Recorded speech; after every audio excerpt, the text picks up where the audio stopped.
Ayan, so anong nangyari sa printer na to, Epson L120 to. Ayan, nangyari sa kanya ay nagbiblink siya. Nagbiblink siya alternately. So kapag ganun, ibig sabihin niya, puno na yung waistpad niya. Kailangan natin na i-reset siya. So para i-reset, kailangan natin na Epson Adjustment Program. So ayan, nag-download ako ng Epson Resetter. Ito yung download ko na Resetter.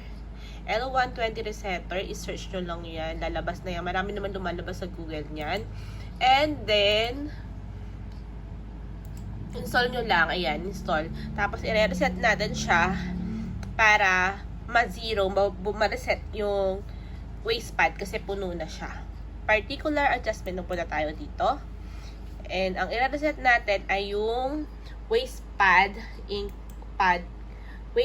pad counter kasi yan yung kailangan natin i-reset. Yan, waist ink counter. Okay lang. Ayan. Tapos, click natin tong check. Ayun, ang dami na. 100% na siya. Ibig sabihin, puno na talaga siya. Na-reach na niya yung 100%. And then, check natin to main pad counter. And, click natin tong initialize.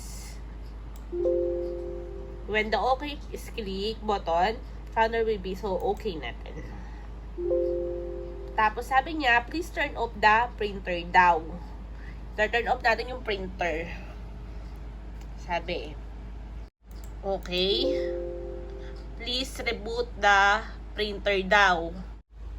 Yan. Makikita nyo, di ba? Wala na yung alternate na nagbiblink dyan. Hindi na siya nagbiblink. Balik tayo dito. Click natin yung OK. And then, click natin itong finish. And try natin na mag-print tayo. Print tayo sample. Ayan, sample lang itong pre-print natin. Kung mag-print na siya. Epson. Ayan. Nag-print na siya. Ayun, okay na siya.